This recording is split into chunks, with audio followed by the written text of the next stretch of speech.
engineering firm in Oregon. We've teamed within the Eugene area on the Willamette River Bridge, the new for I-5, and we've worked on a number of bridge and improvement projects up and down the valley.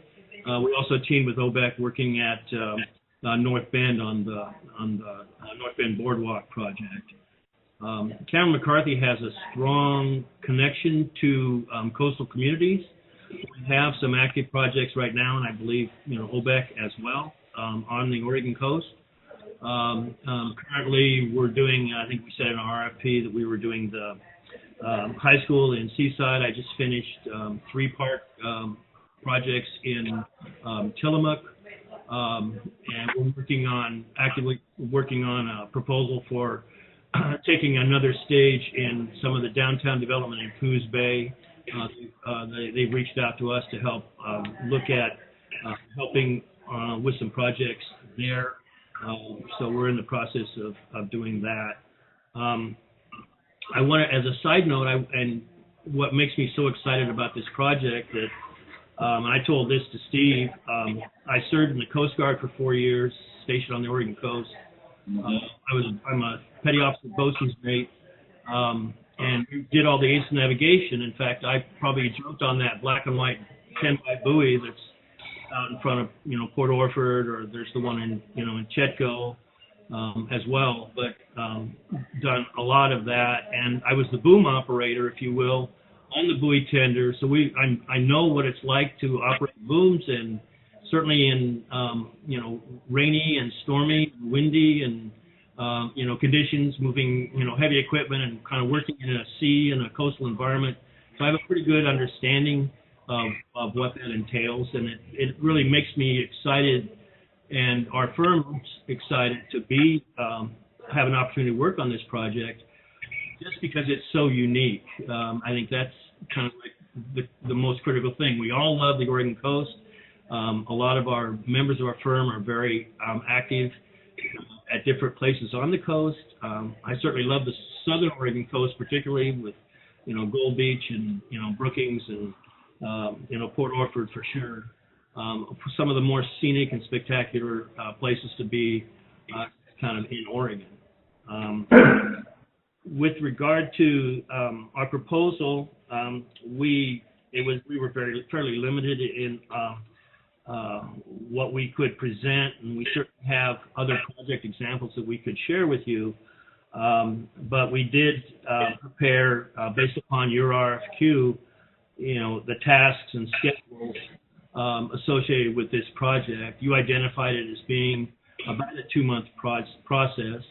We see this as being a high-level kind of planning and design study, kind of looking at holistically all of the opportunities within the dock area, and our identification of tasks included, doing site reconnaissance, doing some research and data gathering.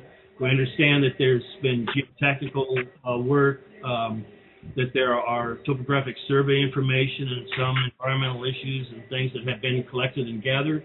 And we would propose to visit the site with our teams and meet with all the stakeholders and identify all the opportunities and constraints and kind of verify the building and site program that you have identified in your facility master plan, as well as all the information that we've gathered from the RFQ that you had sent us. But if a 2-month process, depending upon direction to proceed, we're envisioning that site analysis would occur in the mid to latter part of July, and on the reconnaissance, and then we would prepare some site analysis based upon what the program requirements are. We certainly have a lot of questions regarding how your facility works and what are the things and components that you want to have included in your facility. We certainly understand that of highest priority is kind of maintaining the functionality and usefulness of the fishing dock facility.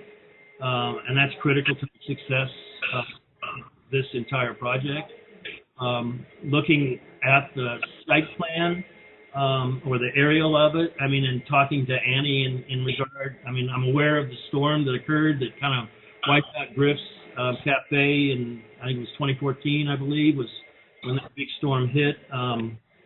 But looking at where buildings can be sited in the future, we've looked at your facility master plan, but kind of identifying where those building siting opportunities would be, what the square footage requirements might be, certainly cognizant of the high wash areas and major storm events.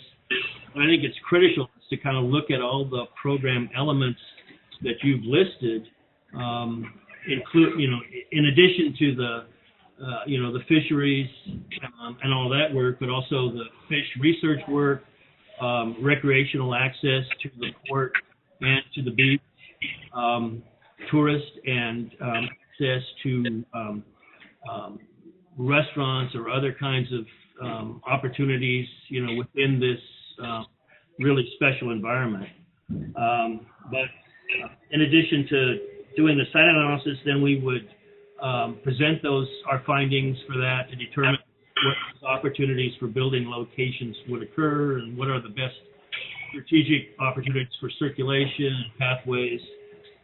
And then we would develop three options, as we stated. We would develop 3D design options. These are high-level conceptual design options in August and September. And then after confirming with the commission and stakeholders, review those options to come up with one final kind of master site plan for the development of the site.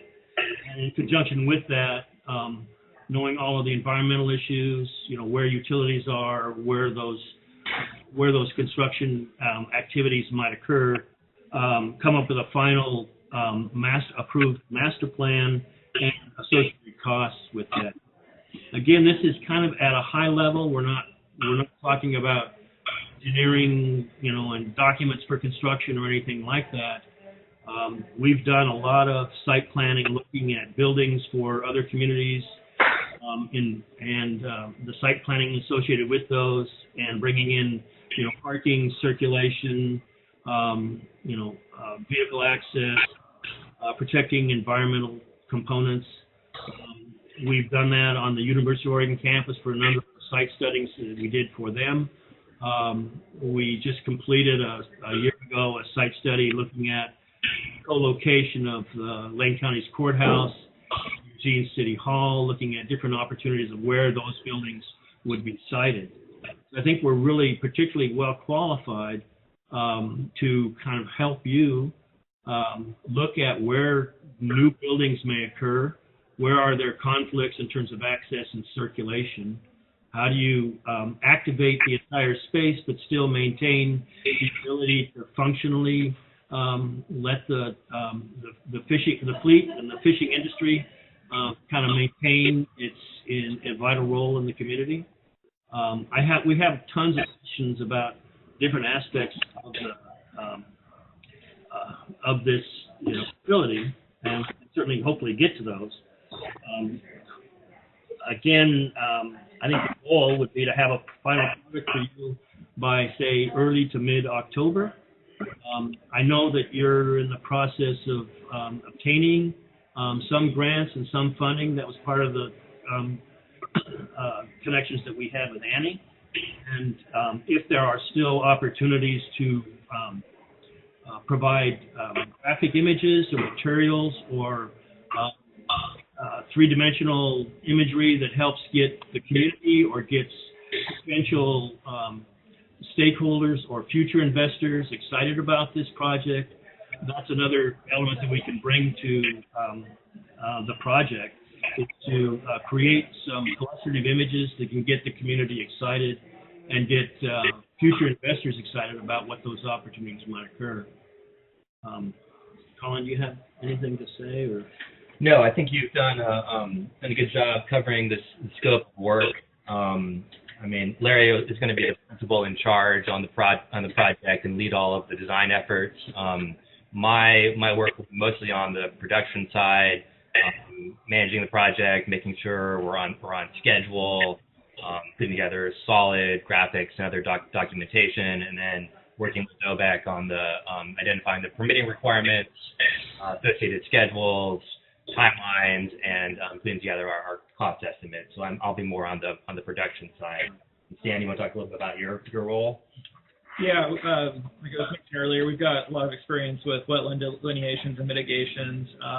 We've done VAs, which we won't do here, but we have that experience. Road plant surveys, the local permitting and land use, dealing with core and DSL permits, and just for this project, understanding what that would entail, not necessarily go through that process. We've got a lot of experience with stormwater management, so determining how the drainage is functioning out there, and improvements that can be made. And then all the structural stuff, if there's any retaining walls, grading, mass grading that needs to be done, kind of looking at that stability and reading through the geotech analysis and reports to see, how close we can get to hillsides and things like that. And then also, like you said, the site circulation, running, turning movements to make sure that we have the right widths and the right space to get all the vehicles in and out, and the different fishing equipment and stuff. So we have recently experience on Bullen Island haul out and Reed Sport. That was one where we did quite a bit of environmental work there, and there's a lot of great dredging that we had to do for that project. I'm also working on the Astoria waterfront project. In Astoria, there's 5 bridges on the waterfront down there that we're replacing. That one was kind of unique because there was sea lions down there, so we had to go through the process of how to remove the sea lions during construction. So that was a unique process there. That one's currently under construction right now. And we've got a number of other, quite a few crab docks and other docks up and down the coast that we've done. So we bring that experience to the project. Okay, great. Excuse me. That's a good intro. Thank you. I think we're going to take turns asking some questions. And you touched on this a little bit, but I'll just kick us off and ask you in a little bit more pointed way about what interests you about this project. Why is this so interesting to your firm? Well, I mean, if you can't pick up my enthusiasm about this project, I mean, I'm just excited just because it kind of, it's to me, it's kind of like, well, I was meant to kind of maybe work on this one because I know about booms and I know about fishing and, I know about, the fisherman's environment. I was stationed in Astoria, but, I've gone aground on a couple of bars on the Oregon coast, and I've been keel hauled. I went aground in Coos Bay and on Newport Bay, crossing the bay at Newport one time. So I understand the coastal community's kind of perspective about how they feel about their ocean. I'm very intrigued about the Marine Reserve and the success of Red Rock. Is it Red Rock? Yeah. Redfish Rocks. Yeah. Reserves, and I wanted to kind of know more about that and kind of understand about how successful that has been and what are the outcomes and what are the findings, and hopefully that work with Oregon State and Oregon Department of Fish and Wildlife and kind of like that marriage of those two. That's really unique in Oregon, let alone in the United States, to be able to kind of partner like that and create an opportunity. And again, I think historically, and the things that are really vital to this community are so unique to just living. I think I not Googled, but YouTubed, and I see all these videos of people who are so excited who have visited Port Orford and kind of RV park there or whatever, but just to kind of see the uniqueness of that place. There's no other port like this in Oregon for sure, and from my reading, it looks like there's only 2 in the United States, one in LA, and I'm very curious about how the whole live fish processing works. You've talked about needing about 28,000 square feet of saltwater processing area. That's a big footprint. That's a half an acre. or more. But I want to know how that works for your community, and selling live fish, at the dock or close proximity to it, as well as transferring and shipping those fish down to the Bay Area or wherever your markets are. That's all very interesting to me as well. So I think I've said enough of my excitement or enthusiasm about it, and we could pass it along to someone else. Yeah, for me, it really starts with an attraction to the place. I was born in Bandon, lived in Bandon for the first years of my life, and I've always been drawn to the Oregon coast. I proposed to my wife. She accepted at Cape Blanco State Park. We had dinner at the restaurant in Port Orford. It's a Redfin. I can't remember the name. It's been a few years. And then we stayed at a resort up there that night, and really appreciate the area and the place. I grew up in Eastern Oregon in a small community, and I've always been attracted to working and doing projects in our small rural communities. I get probably more enjoyment about doing those types of projects than I do working in Eugene or Portland. Many of our rural communities in the state are struggling. At the same time, there are a lot of ones that are thriving, and I would put Port Orford in the category of one that's thriving, or at least has all the ingredients to make it successful. This is a type of project that is similar, if you look at the scope of work, to a lot of different projects that we've executed. Programming, conceptual design, circulation, permitting. At the same time, there are a bunch of ingredients to the project that make it unique. We're thinking about functioning research facility, functioning fish processing, and industrial operations, and trying to blend that with retail, commercial, tourism, active use. So for me, the interest in the project is, one, place, and two, challenges. I'm trying to blend all these ingredients together and make sure that we're coming up with a concept or a variety of options that allow the place to thrive. Yeah, and I was born and raised in Oregon, grew up between Tillamook and Portland, just west of Portland, and went to Oregon State, so I've been here all my life and always loved the coast. And I don't typically get to work on these projects as much as the valley type of freeway highway projects, and so it's very interesting and unique type of project for me. So that's my main interest. It's a different type of project. With structural stuff is probably still similar, but it's a unique location, a unique type of project. I always look forward to working with Cameron McCarthy. Okay. I want to go around the table, and hopefully we can touch on some of the questions we've thought about already, but there may be others. If anybody wants to chime in at this point. Dave, go ahead. Larry, did you work on both Fred Wall's, the old American Bridge site in Reedsport, and also did you work on Guanajuato Way behind the plaza in Ashland? Yes, we did. Those are extreme ends. One very high intensity, very small footprint. The other one lower intensity, big footprint. Did you work on both of those? Not on both of those. We did do Calle Guanajuato Way. In fact, we worked with OBEC on that project. Bear Creek had flooded that whole, backside of the downtown area. So we developed, opportunities to kind of bring back the Saturday market, build new kind of retaining walls and outdoor seating and gathering areas in Ashland. It's a real success story in terms of that part of it, and certainly much more active than the other place. We did do planning for a plaza space in Reedsport, in their kind of like Saturday market zone in Reedsport. But the first project you mentioned, no, we weren't associated with that.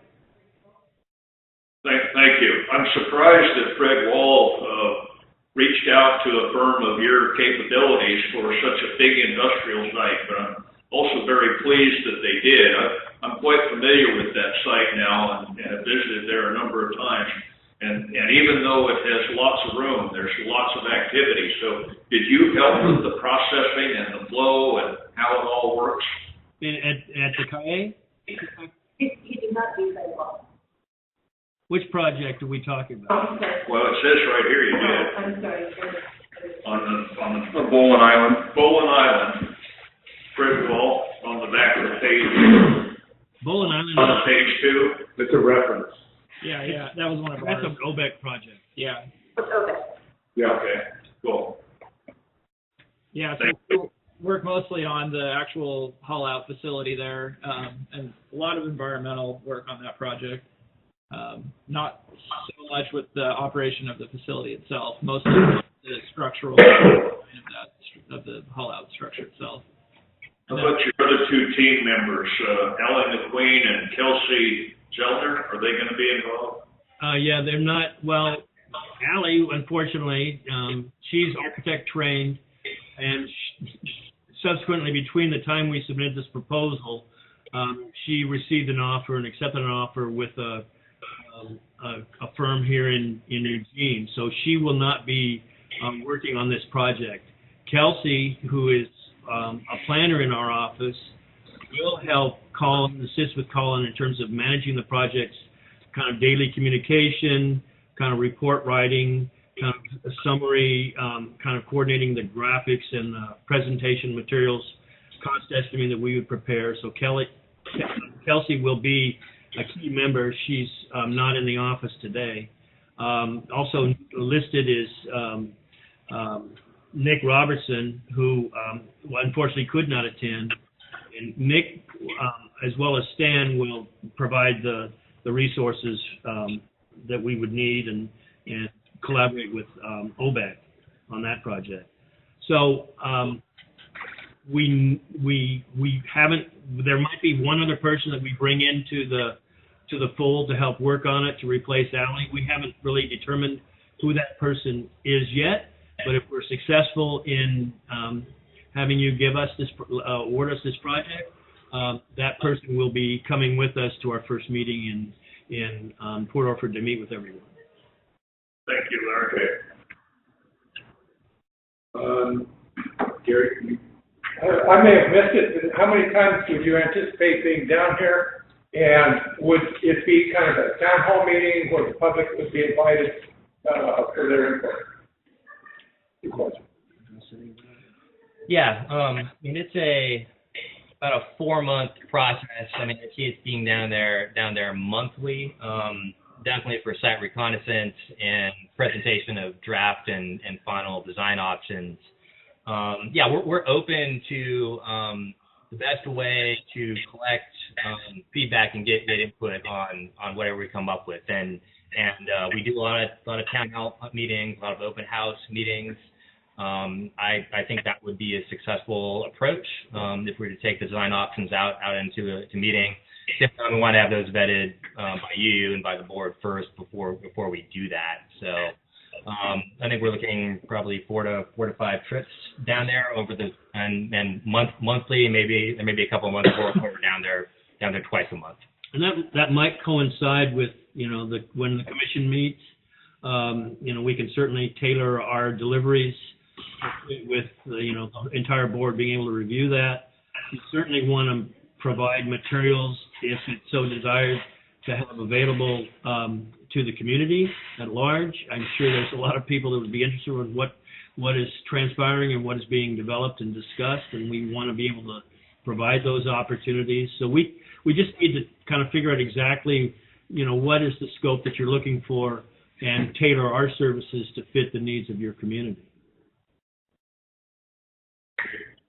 Sam, do you have anything? So a couple of the questions that we've sort of prepared in advance. So can you say a little bit about what you think might be the biggest challenge for this project, of this project? Well, I mean, I think what's challenging the site right now, just from a landscape architect looking at the perspective, the original siting of the processing plant and the cafe and the way the road kind of is, shoehorned in between the way the dock road comes down, and it's at that pinch point right there. Figuring out where the best opportunities to site the fish processing or other, building facilities in close proximity to the actual, dolly dock and the operations and activities of the fishing fleet.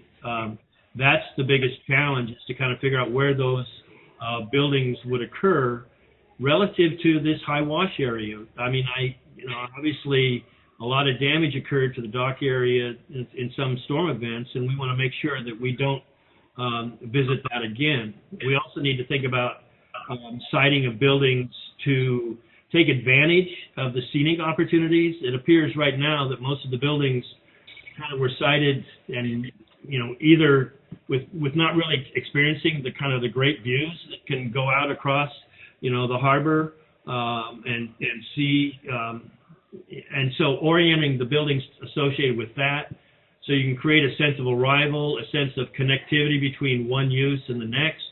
How do you work your way through that, but still maintaining the viability of the operations of the fleet on a day-to-day basis? How do forklifts move through that space? How do, deliveries occur and still maintain kind of recreational access and, tourist excitement, if you will, in conjunction with keeping this operation flowing smoothly and freely, and that's the critical path, I think. Good, thank you. And I think you've answered this question already, but Larry, you would be the sort of project lead, is that correct? Yes, I would. I mean, we are very collegial and we're very collaborative. I mean, I will lead the project and be a primary point of contact, but so will Colin. Will be an important point of contact, as well as, but we're going to be taking the lead. Our office will be, and I will actually be looking at the design alternatives. But again, it's a team effort, and certainly no more important would be the people that we're talking to right now, the members of the commission and people and the stakeholders within the community that have a vested interest and an important perspective that we don't have to how they envision this area to get developed. We just want to present those opportunities and get you excited about it, and then have you say, yeah, that's the way to go. This is what we want to do. And then if you can figure out, what are the significant costs associated with any of those improvements, and the timelines and scheduling associated with that, we can help with all of those kinds of things. And, we're just excited to kind of be involved in this project. Okay. Do you have any questions? I know that one question that we've sort of been anticipating asking is just whether you could give us a rough estimate of the total reimbursables. I think that you did include here some of the estimated costs, and I think you gave us a not to exceed fee of approximately $52,000. Is that sort of where we are in the ballpark anyway? Well, and again, I think if we can talk directly about how many times do you want us to be there, what are the exact products that we're going to deliver. I used that $50,000 as a placeholder. It could go down from that. It could go up from that. It was just kind of like thinking if it's a 2 to 4 month process, and totally, we might average, $8,000 to $10,000 a month in fees shared by both OBEC and ourselves. Reimbursable expenses, those are all at cost. Typically, it would be, mostly the mileage. Reproduction costs are kind of minimal now for the most part. So it's mostly mileage and per diem, if there were meals or those kinds of things. And I think we listed some of those, at cost figures in the submittal for fees and costs and reimbursable expenses. It's just, typically it would be one vehicle. We would all carpool and come down there in a group. So it's not going to be that significant. 50 plus cents a mile for gas, kind of round trip. And I don't envision, unless maybe the first trip there might need to be an overnight stay, because we just need more than one day to accomplish everything. So there might be a one-night stay during that site reconnaissance period. But other than that, I don't really see the reimbursable expenses being very high. Again, I think the fees that we listed, I think, are our placeholder, and they're certainly up for negotiation. And determine what are the products you want us to deliver, what are the times you want us to be there. What's our get a confirmation of the real scope, and then we can refine our fees accordingly. Again, if there are additional things that you want to have, if there are graphic materials or images or three-dimensional images or like a three-dimensional kind of like flyover, if you will, like a movie, if we wanted to create a three-dimensional image of the master plan development, and then we need to kind of figure out what those end products might be, and those might be in addition to what we proposed in our original master plan. We just need to kind of sit down and figure out what that is, what your comfort level is, and how much fee you want to spend, and we will tailor our services to fit with what your needs are. Okay. Larry, some years ago, I served on a national task force between landscape architects, and engineers, and we determined at that time that the landscape architect is really the first design professional to be on the ground, whether it be brown or green. In this particular case, we have sun tracks and full moon track and storm inundation and potential tsunami inundation, a small footprint, a big mountain, a big cliff that we own. It has boulders that are loose. We got a lot of issues that you need to take a holistic view of. Are you comfortable with that? Absolutely. And that's why we have OBEC here as well, because they're really knowledgeable about coastal environments, environmental issues. I've dealt with, I agree with you totally. First on the ground would be a landscape architect. We're kind of like the jack of all trades and kind of masters of none. We can speak to engineers, we can speak to architects, geomorphologists, biologists, environmental consultants. We kind of can step within the boundaries and realms of each of those professions and communicate with them and kind of help, gather the information that we need. I think at this level, the kind of study that you're having now, I know that, YGH, we've worked with them on a number of different projects, mostly higher ed type projects that we've worked with them. They're a great architect firm in Portland. I'm not sure how much architecture you need right now. I think you really need engineering and site planning to kind of move the project forward. And that's why we think we're the best fit, for you and your community.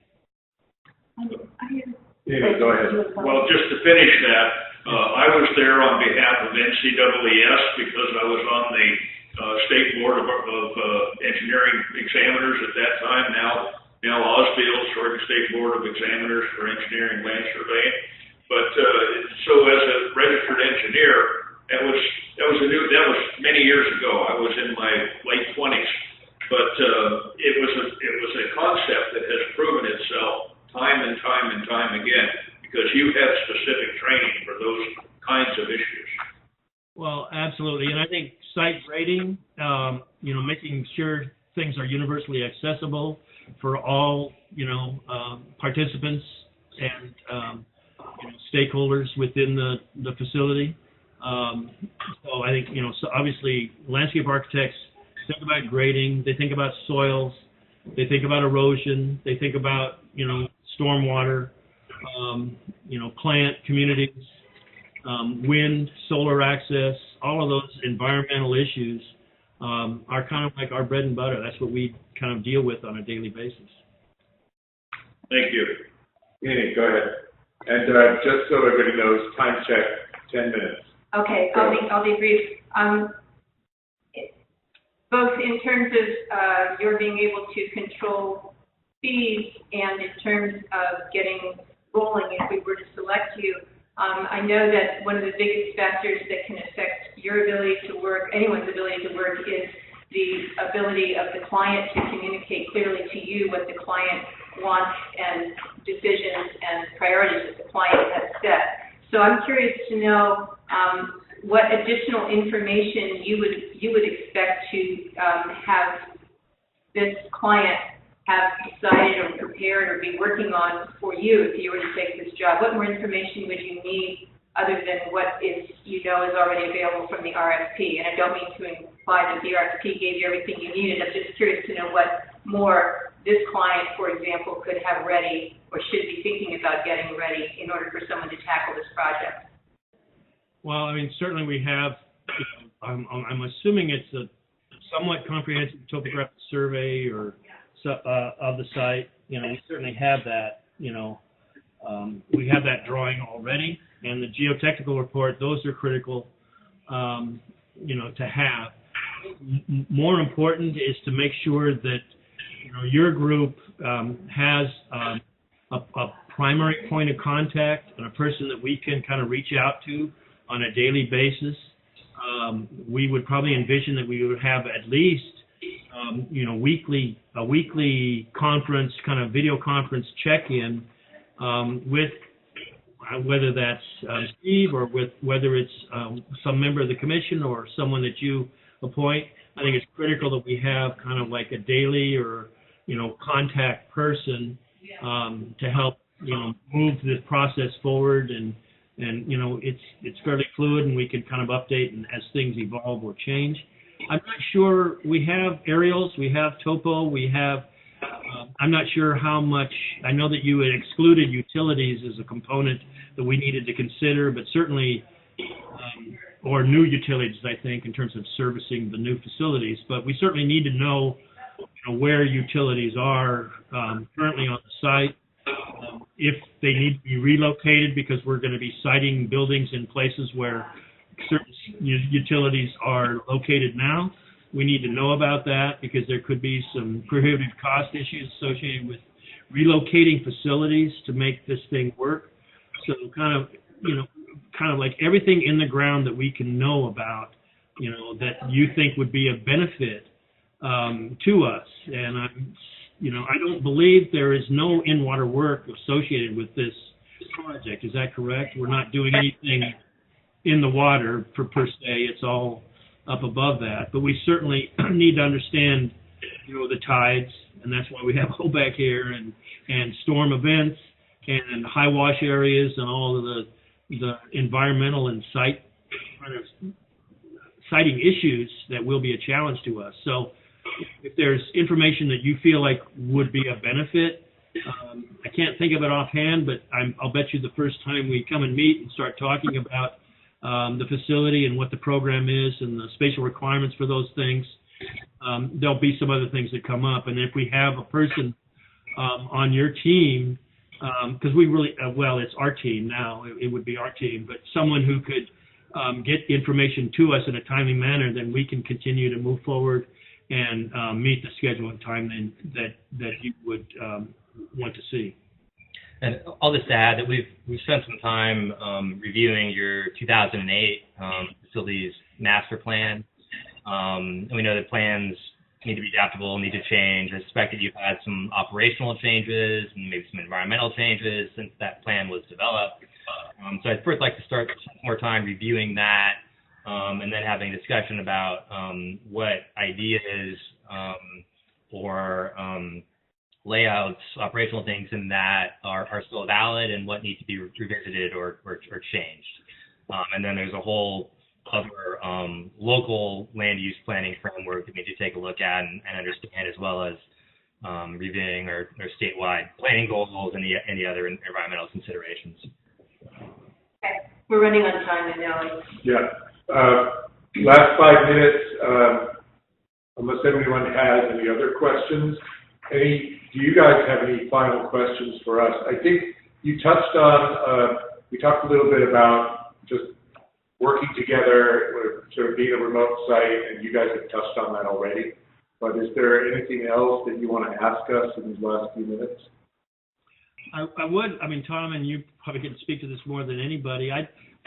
Just for my own curiosity, I'd like to know the success of the Marine Reserve and what are the outcomes in terms of, before we leave, how successful has it been monitoring the rockfish and kind of tracking their habitat, and how has it affected, I know that short term, feeding that reserve has impacted the ability for, harvesting fish in certain areas. And I just was curious about what is your opinion, or how successful, or what's happening right now with that work and your research?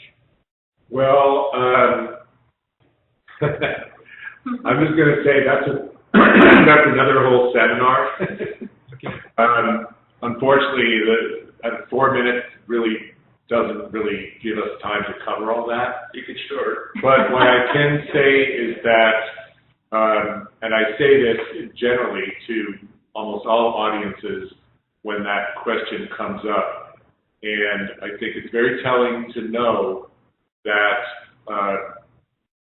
this community is highly dependent on commercial fishing, was engaged in a very lengthy process with Oregon's, with the state, with ODFW, continues to engage in collaborative research, involving many local commercial fishermen being hired under contract to do that research and collaborate on it. And the punchline is, we don't fish it. So, that's the sort of punchline to a long seminar that I'd be very happy to talk your ear off all day long about rockfish ecology and research.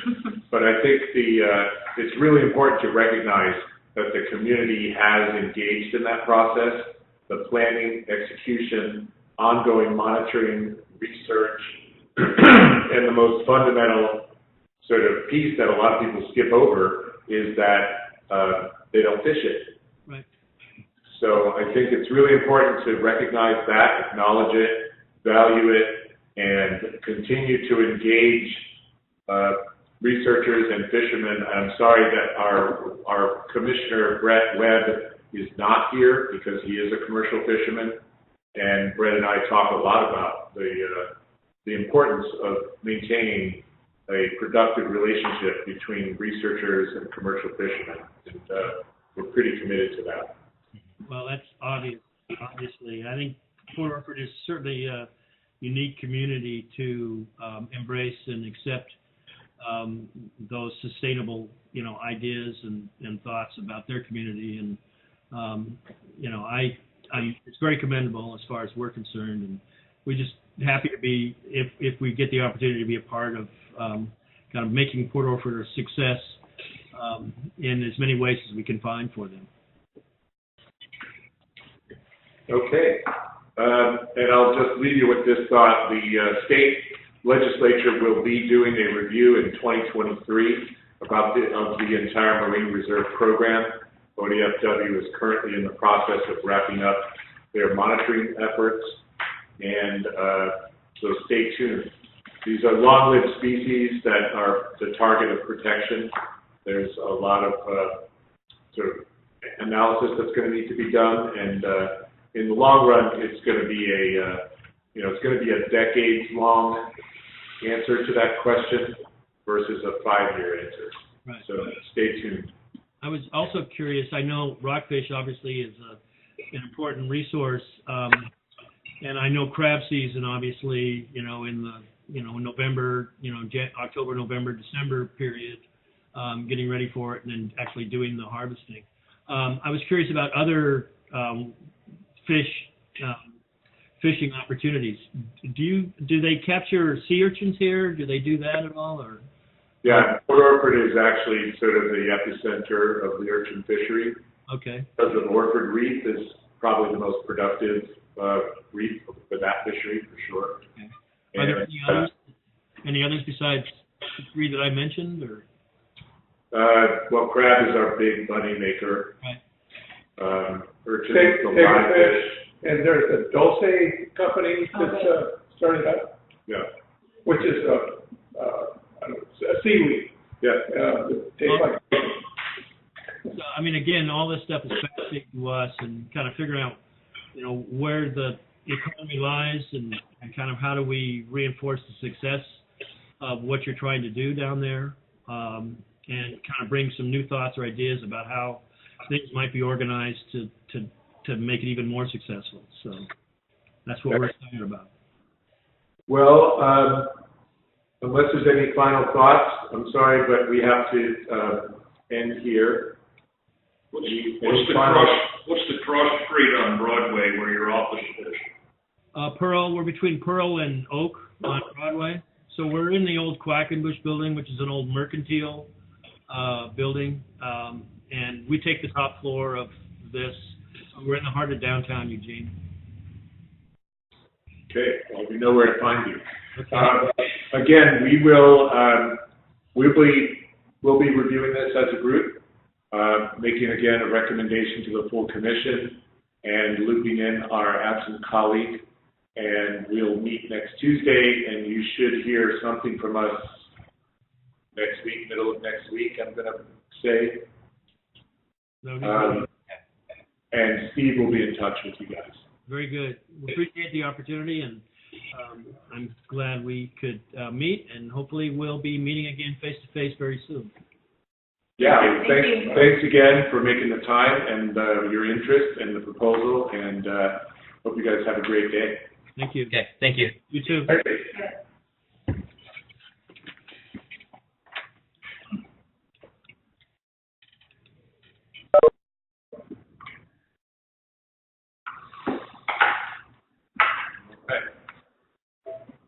Down. Oh, there's only two.